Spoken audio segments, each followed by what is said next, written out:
Welcome back friend, welcome to Investology. कैसे हैं आप सब लोग। तो फ्रेंड्स, आज की वीडियो में हम बात करने वाले हैं मिड कैप कैटेगरी के सबके favourite HDFC mid cap opportunities fund direct growth plan के बारे में। तो अगर आप भी किसी मिड कैप फंड की तलाश कर रहे हैं या already HDFC mid cap opportunities fund direct growth plan में इन्वेस्टमेंट करने की सोच रहे हैं या इन्वेस्टमेंट कर रहे हैं, तो ये वीडियो आपके लिए बहुत ही हेल्पफुल होने वाली है। तो अंत तक हमारे साथ इस वीडियो में बने रहिए। और अगर आप हमारे इस एजुकेशनल यूट्यूब चैनल इन्वेस्टोलॉजी पर पहली बार विजिट कर रहे हैं, तो इसी तरह के इन्फॉर्मेटिव वीडियो आगे भी देखने के लिए हमारे इस चैनल को सब्सक्राइब कर दीजिए। तो चलिए फ्रेंड्स, वीडियो को शुरुआत करें। तो फ्रेंड्स, अगर हम बात करें HDFC mid cap fund direct growth plan की बेसिक डिटेल की, तो ये जो फंड है ये 1 जनवरी 2013 को इस फंड का जो डायरेक्ट प्लान है वो यहाँ पे लॉन्च हुआ था। और इस फंड को अभी फिलहाल लॉन्च होके 12 साल 2 महीने से ऊपर का टाइम यहाँ पे हो चुका है। मतलब ये फंड अभी 12 साल 2 महीने इतना पुराना फंड ये हो चुका है। और अगर हम बात करें इस फंड के एयूएम की, तो मिड कैप कैटेगरीज के फंड में one of the largest AUM रखने वाला ये फंड है। और इस फंड का जो अभी टोटल एयूएम है वो यहाँ पे 67,579 करोड़ रुपीस आपको देखने को मिलेगा। इस एयूएम से आप अंदाजा लगा सकते हैं कि इन्वेस्टर के बीच कितना ज़्यादा पॉपुलर ये फंड रह चुका है और कितना ज़्यादा विश्वास इस फंड पर इन्वेस्टर ने दिखाया है। अगर हम बात करें इस फंड के एक्सपेंस रेशियो की, तो ये जो फंड है अपनी इन्वेस्टर से अभी फिलहाल 0.83% का एक्सपेंस रेशियो चार्ज कर रहा है। अगर हम बात करें इस फंड के एग्जिट लोड की, तो इस फंड में अगर आप इन्वेस्टमेंट करते हो और अपने किए हुए इन्वेस्टमेंट को 1 साल से पहले रिडीम करते हैं, तो आपको यहाँ पे 1% का एग्जिट लोड अप्लीकेबल होगा। अगर हम बात करें इस फंड के लॉक इन की, तो इस फंड में किसी तरह का लॉक इन पीरियड नहीं है। और अगर हम बात करें इस फंड के बेंचमार्क की, तो इस फंड का जो बेंचमार्क है निफ्टी मिड कैप 150 TRI इस फंड का बेंचमार्क होने वाला है। और अगर हम बात करें इस फंड में मिनिमम इन्वेस्टमेंट की, तो आप इस फंड में मिनिमम 500 से एसआईपी और 1000 रुपीज़ से लमसम कर सकते हैं। और इस फंड पे जो टैक्सेस है वो दूसरे इक्विटी म्यूचुअल फंड की तरह इस फंड पर long term short term capital gain tax applicable होगी। वही अगर हम बात करें इस फंड के मार्केट कैप एलोकेशन की, तो जाहिर सी बात है ये एक मिड कैप कैटेगरी का फंड है। तो इस फंड ने सबसे ज़्यादा जो इन्वेस्टमेंट है वो मिड कैप कैटेगरीज की कंपनीज में 66.67% इन्वेस्टमेंट किया हुआ है। वही ये फंड अपने रिस्क को कम करते हुए लार्ज कैप कंपनीज में भी अपने टोटल ईओएम का 5.36% इन्वेस्टमेंट करके चल रहा है। और वही अपने रिटर्न को बढ़ाने के लिए ये फंड अपने टोटल ईओएम का 20.44% जो इन्वेस्टमेंट है वो स्मॉल कैप कैटेगरीज की कंपनीज में भी करके चल रहा है। तो अगर हम मार्केट कैप वाइज देखें तो अच्छा खासा डाइवर्सिफिकेशन आपको इस फंड में देखने को मिलेगा। इसके बाद अगर हम बात करें इस फंड के टॉप सेक्टर की, तो इस फंड ने अभी फिलहाल अपने टोटल ईओएम का फाइनेंशियल सेक्टर में 21.63% इन्वेस्टमेंट किया हुआ है। वही ये फंड हेल्थ केयर सेक्टर की कंपनीज में अपने टोटल ईओएम का 12.27% इन्वेस्टमेंट करके चल रहा है। वही सर्विसेज सेक्टर की कंपनीज में ये फंड अभी फिलहाल 9.61% इन्वेस्टमेंट करके चल रहा है। वही ऑटोमोबाइल सेक्टर की कंपनीज में भी ये फंड अभी अपने टोटल ईओएम का 8.78% इन्वेस्टमेंट करके चल रहा है। और वही टेक्नोलॉजी सेक्टर की कंपनीज में भी ये फंड अपने टोटल ईओएम का 8.40% इन्वेस्टमेंट करके चल रहा है। तो अगर हम सेक्टर वाइज अगर देखें, तो इस फंड ने अच्छे खासे ग्रोइंग सेक्टर में अपना इन्वेस्टमेंट किया हुआ है।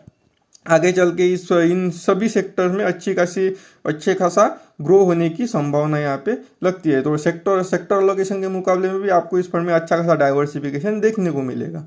इसके बाद अगर हम बात करें इस फंड के रिटर्न्स की, तो आप यहाँ पे देख सकते हैं कि इस फंड ने पिछले 1 साल में अपने इन्वेस्टर को टोटल 4.24% का रिटर्न निकाल के दिया है। वही अगर हम इस फंड के रिटर्न को इसके बेंचमार्क के साथ अगर कंपेयर करें, तो इसके बेंचमार्क ने पिछले 1 साल में सिर्फ 0.07% का रिटर्न डिलीवर्ड किया है। और वही अगर ये जो यहाँ पे एडिशनल बेंचमार्क आपको दिखाई दे रहा है, यहाँ पे निफ्टी 50 का रिटर्न है। तो यहाँ पे अगर हम इसके रिटर्न को अगर निफ्टी 50 से भी कंपेयर करें, तो निफ्टी 50 के मुकाबले भी अच्छा खासा रिटर्न इस फंड ने अपने इन्वेस्टर को डिलीवर करके दिया है। और ये फंड आपको 1 साल में 4.24% का इन्वेस्टमेंट रिटर्न दे रहा है। तो आपको ये रिटर्न कम लगेगा, लेकिन आपको ये बात भी ध्यान में रखनी है कि पिछले 6-7 महीने से इंडियन स्टॉक मार्केट में लगातार गिरावट का दौर बाकी है। तो इतनी गिरावट होने के बावजूद 1 साल में इस फंड का जो रिटर्न है वो आपको यहाँ पे पॉजिटिव देखने को मिल रहा है। और अगर हम बात करें इस फंड के 3 साल के रिटर्न की, तो 3 साल में ये फंड अपनी इन्वेस्टर को 23.69% रिटर्न दे के चल रहा है। और वही 5 साल के अगर हम इस फंड के रिटर्न की बात करें, तो 5 साल में भी ये फंड अपने इन्वेस्टर को 46% रिटर्न डिलीवर करके चल रहा है। अगर हम 3 साल और 5 साल के रिटर्न को भी इससे बेंचमार्क और एडिशनल बेंचमार्क से कंपेयर करें तो ये फंड ना सिर्फ अपने बेंचमार्क बल्कि अपने एडिशनल बेंचमार्क को भी अच्छे खासे मार्जिन से बीट करता हुआ यहाँ पे नजर आ रहा है। वही अगर हम बात करें इस फंड के 10 साल के रिटर्न की तो 10 साल में ये फंड अपने इन्वेस्टर को अभी फिलहाल 16.96% का रिटर्न अपने इन्वेस्टर को डिलीवर करके चल रहा है। वही अगर हम इसके बेंचमार्क के रिटर्न की बात करें तो इसका बेंचमार्क पिछले 10 साल में सिर्फ 15.98% रिटर्न अपने इन्वेस्टर को डिलीवर करके दे रहा है। तो अगर हम इसके एडिशनल बेंचमार्क की बात करें तो इसके एडिशनल बेंचमार्क ने अपने इन्वेस्टर को सिर्फ 10.95% रिटर्न पिछले 10 साल में डिलीवर किया है। तो 10 साल में भी ये fund one of the best performance करते हुए अपने इन्वेस्टर को अच्छा खासा रिटर्न निकाल के दे रहा है। और वही अगर हम इस फंड के सिंस इंसेप्शन रिटर्न्स की बात करें तो ये फंड जब से लॉन्च हुआ है तब से इस फंड ने अपने इन्वेस्टर को अच्छा खासा 20.33% का शानदार रिटर्न डिलीवर किया है। वही इसके बेंचमार्क ने पिछले 12-13 साल से सिर्फ 17.91% का रिटर्न डिलीवर किया है। और वही इसके एडिशनल बेंचमार्क ने सिर्फ 12.67% का रिटर्न डिलीवर करके दिया है। तो अगर आप इसके रिटर्न्स पे नजर डालें तो आपको यहाँ पे एक बात समझ में आएगी कि ये फंड 1 साल, 3 साल, 5 साल, 10 साल और सिंस इंसेप्शन मतलब सारे ही होराइजन में ना सिर्फ अपने बेंचमार्क कैटेगरी एवरेज बल्कि एडिशनल बेंचमार्क को भी अच्छे खासे मार्जिन से बीट करता हुआ नजर आ रहा है। इसके बाद अगर हम बात करें इस फंड के होल्डिंग्स की तो आप यहाँ पे देखेंगे कि इसके पोर्टफोलियो में आपको Indian hotels company limited, max financial services limited, Balkrishna industries limited, federal bank, कॉर्पेज limited, Ipca laboratories, Indian bank, Hindustan petroleum, Apollo tyre जैसी कंपनीज आपको इसके पोर्टफोलियो में देखने को मिलेगी। लेकिन अगर आप इसके पोर्टफोलियो में गौर करेंगे तो आपको एक बात यहाँ पे समझ में आएगी। तो ये फंड जो है ये फंड ने किसी भी एक पर्टिकुलर स्टॉक में 4% से ऊपर का अलोकेशन नहीं लिया हुआ है।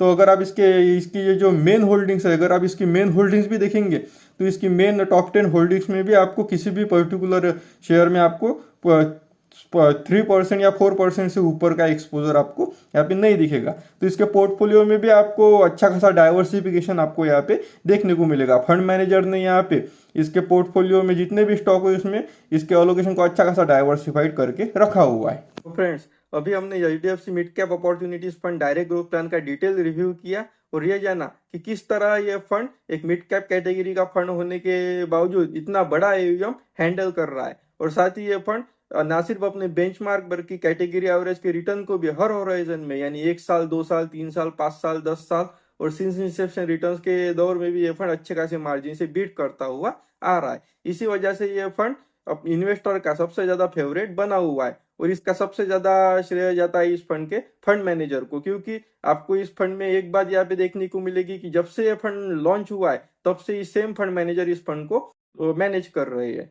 तो अगर आप भी किसी अपनी इन्वेस्टमेंट करने के लिए किसी मिड कैप कैटेगरी की तलाश कर रहे हैं तो HDFC mid cap opportunities fund direct growth plan आपके लिए एक अच्छी चॉइस हो सकती है। तो फ्रेंड्स, इस वीडियो में दी हुई जानकारी अगर आपको पसंद आई है तो इस वीडियो को लाइक कर दीजिए और चैनल को सब्सक्राइब कर दीजिए। मैं इसी तरह के डिटेल वीडियो आपके लिए आगे भी लाता ही रहूंगा। या अगर आपको किसी पर्टिकुलर टॉपिक पे वीडियो चाहिए, आपका पोर्टफोलियो फ्री में रिव्यू कराना है तो आप हमारे चैनल के कमेंट बॉक्स में कमेंट कर सकते हैं। मैं डिटेल वीडियो उस पर भी जल्द पब्लिश करूंगा। तो फ्रेंड्स, इस वीडियो में फिलहाल इतना ही, मिलते हैं नेक्स्ट वीडियो में। तब तक के लिए जय हिंद, जय भारत।